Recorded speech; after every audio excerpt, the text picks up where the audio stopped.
seen beneen numéro kaay wane sa bopp ci at bu bees tey ma seet si benn rappeuse DS Major nekk rappeuse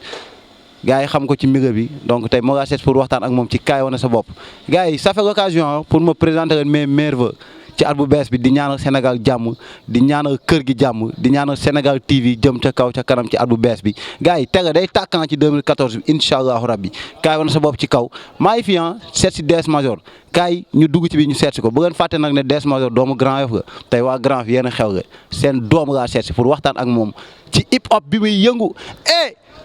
DS Major kaay.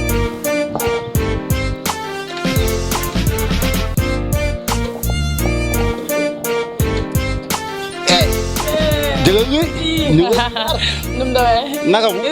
ça va mooy jël ko gis nga ko de mais gars yi may xool gars yi iñaane nag ñoom Omzito ñu ngi naan mais awa di xool bu muy teg kii affaire yi kaay ci biir gars yi. waaw yëg si leen.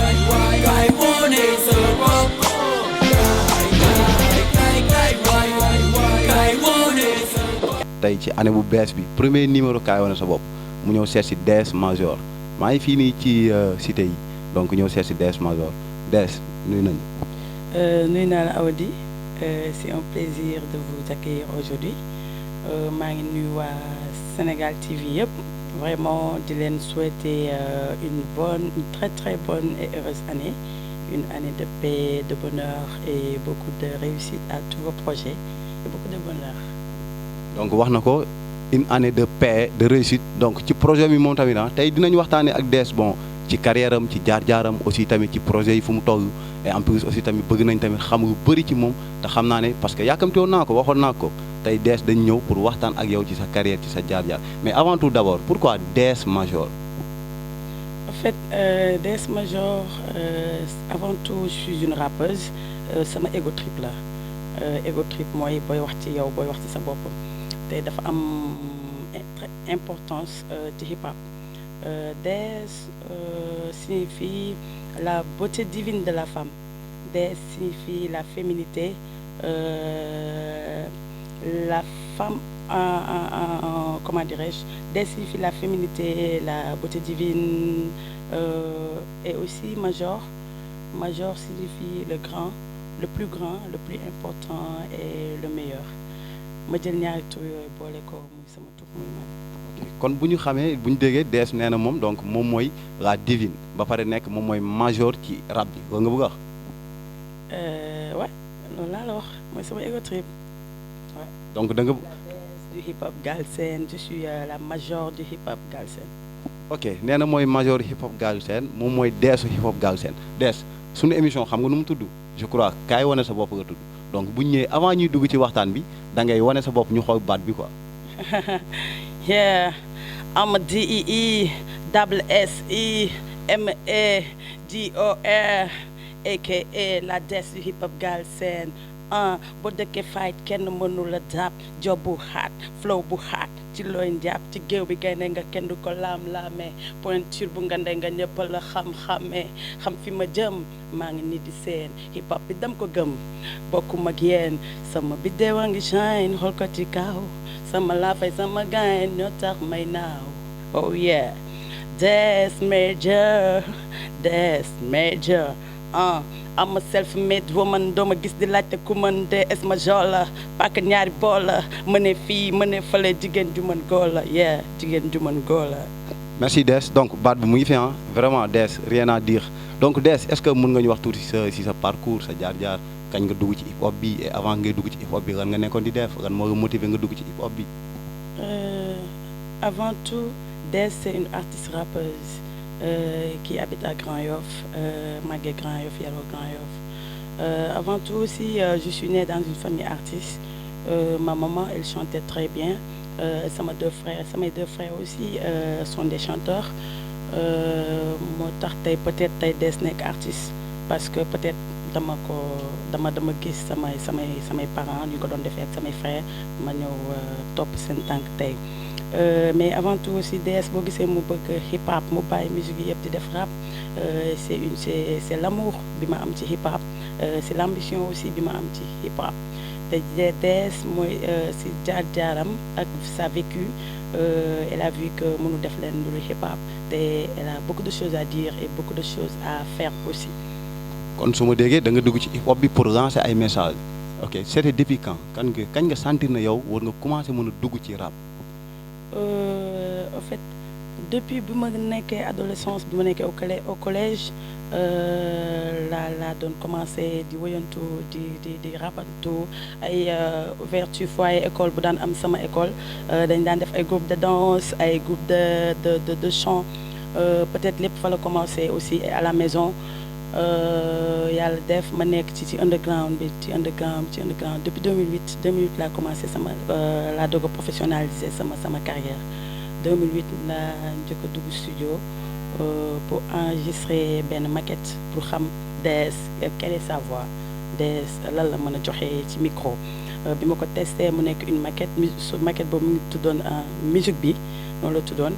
2008 laa commencé sama carrière ba yàlla def ma nekk ci underground bi nekk ci ba 2013 yàlla ne peut-être si le first single DS Major di génn pour sénégalais xam kan mooy DS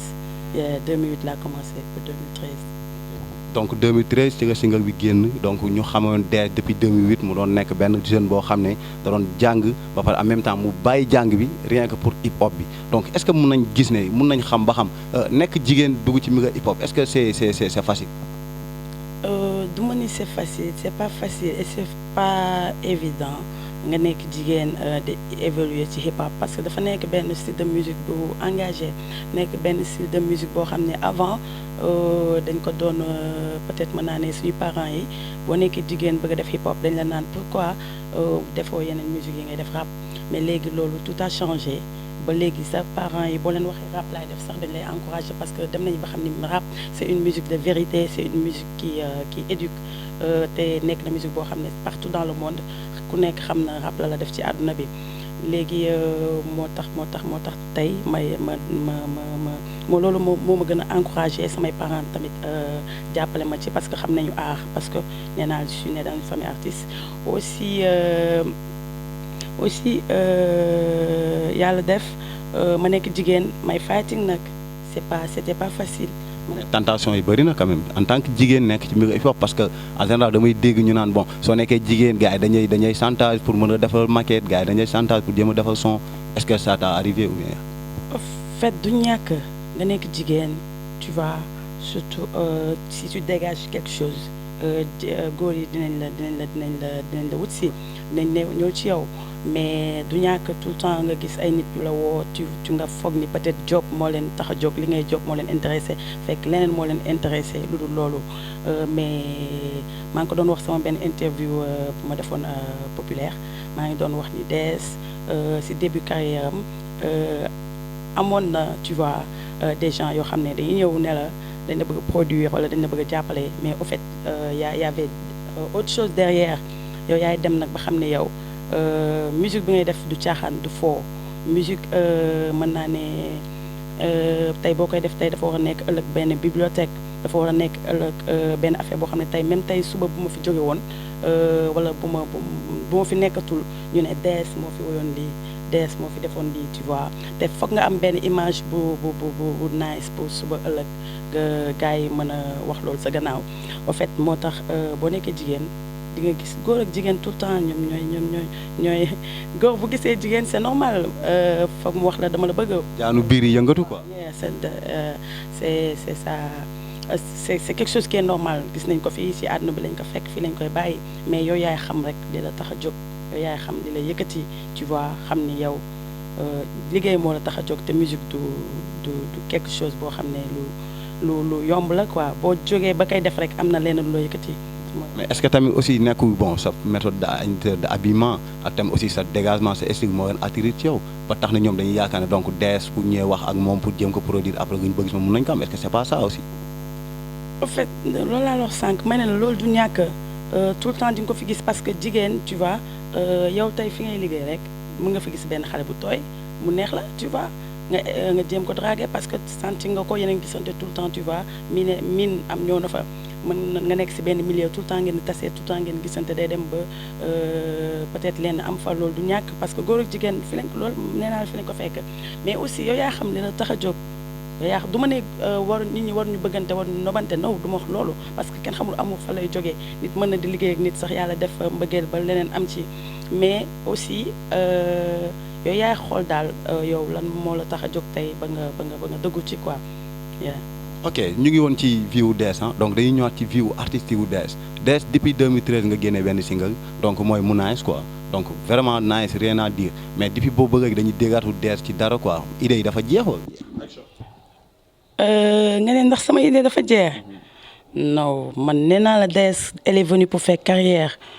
mais pas pour sortir un single ñii di ci wax rek ma bàyyi non. mënul jeex parce que c'est benn répertoire bu large laa am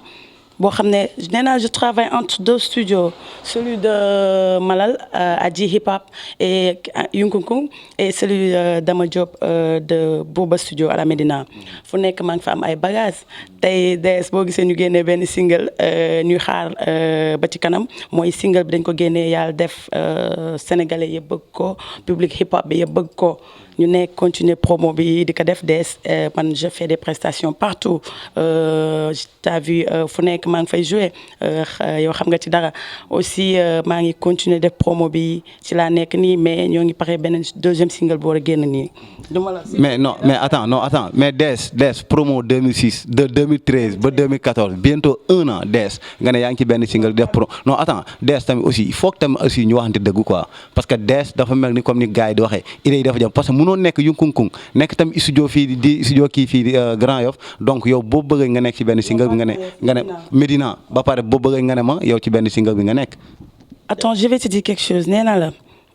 Dess dafa ñëw pour def carrière ñëw ma pour buuxante ñëw ma pour njëkkante non man j'ai un staff boo xam ne ñoo nekk sama gannaaw tu vois ñoom ñooy job ak Dess ñoom ñooy xool Dess lu mu war a génne man su nekkoon man rek.